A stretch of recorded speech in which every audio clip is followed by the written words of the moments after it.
એક અલગ રીતે તરી આવતી વેબ સિરીઝ મની હેસ્ટ.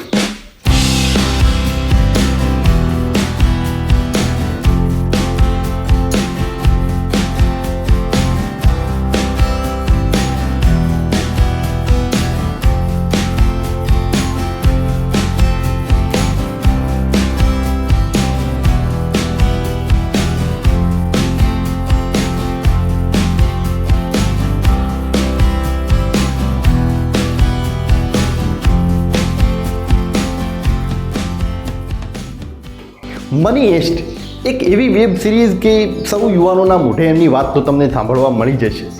જો તમને કોઈ પૂછે કે તમે મની હેસ્ટ જોયું છે, જો તમે ના પાડો તો બધા એમ જ કે યાર તમે મની હેસ્ટ નથી જોયું. મની હેસ્ટ ના જોયું તો કંઈ જ નહીં જોયું એવું સમજો. એક અલગ રીતે દરેક યુવાનોના દિલમાં એ મની હેસ્ટે પોતાનું સ્થાન બનાવી દીધું છે.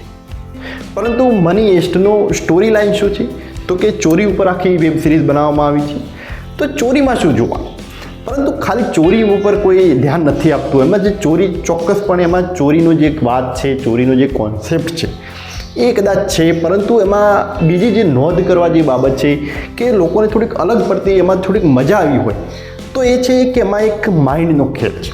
આખી ચોરી એ માઇન્ડના આધારે બનાવવામાં આવે છે. એક માઇન્ડનો આખો ખેલ છે. તમે જુઓ તો એક અલગ અલગ કેરેક્ટરોમાં એમાં પણ ખાસિયતો છે અને એ કેરેક્ટરો કઈ રીતે પોતાનું એક મગજ વાપરીને આખા સરકારની આખું મગજને આખું ગુંધે ચડાવી હતી. તમે મની હેસ્ટ જુઓ તો તમને નવાઈ લાગે કે યાર કઈ રીતે આટલું બધું દિમાગ લોકોએ લગાવ્યું છે, કઈ રીતે આ રીતે બનાવવામાં આવી છે, કઈ રીતે એક દિમાગી ખેલ ખેલાયો છે. અને એમાં પણ ખાસ કરીને સૌને જો એમાં બધા કેરેક્ટરોમાં સૌથી પ્રિય જો કે એનું કેરેક્ટર હોય તો એ છે પ્રોફેસર. આખી ચોરીનો માસ્ટર માઇન્ડ જેને કહી શકાય. એ પ્રોફેસરનું જે દિમાગ છે એના ઉપર આખી વેબ સિરીઝ બનાવવામાં આવી છે.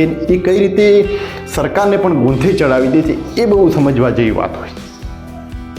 અને પ્રોફેસર સિવાય એક બીજું પણ એક કેરેક્ટર હતું કે બધા જ યુવાનોને, લોકોને બહુ પ્રિય કેરેક્ટર લાગ્યું હતું, લોકોને બહુ ગમી ગયું હતું. અને એ કેરેક્ટર હતું બર્લિનનું. 29 ડિસેમ્બરે ફરીથી આખી મની હેસ્ટનો એક અલગ રીતે ભાગ બર્લિનના નામે એક અલગ વેબ સિરીઝ પણ આવી રહી છે. તો ઘણી લોકો રાહ જોઈ રહ્યા છે કે ક્યારે બર્લિનની એક વેબ સિરીઝ આવશે અને ક્યારે અમે જોઈશું. તો 29 ડિસેમ્બરે એ આવી જશે.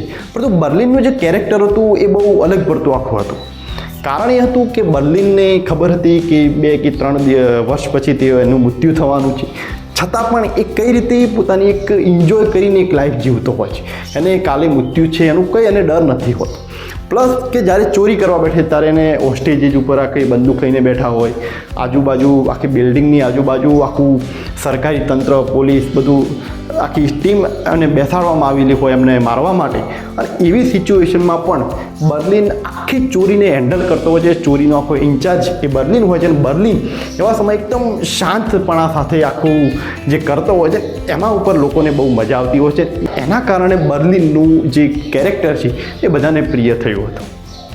પરંતુ દરેક આવી જ્યારે વેબ સિરીઝ બનતી હોય છે તો એમાં કંઈક ને કંઈક શીખવાની બાબત પણ હોય છે.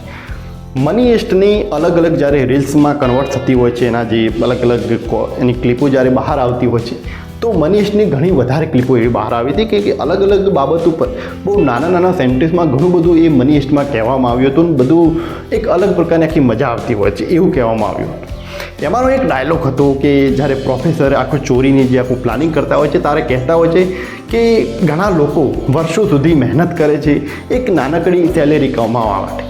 તો આપણે શરૂઆત કરીએ કે થોડીક મહેનત કરીએ, 5-6 મહિના માટે થોડીક મહેનત કરીને પછી આખું એક પ્લાનિંગ સાથે ચોરી કરવાના છે.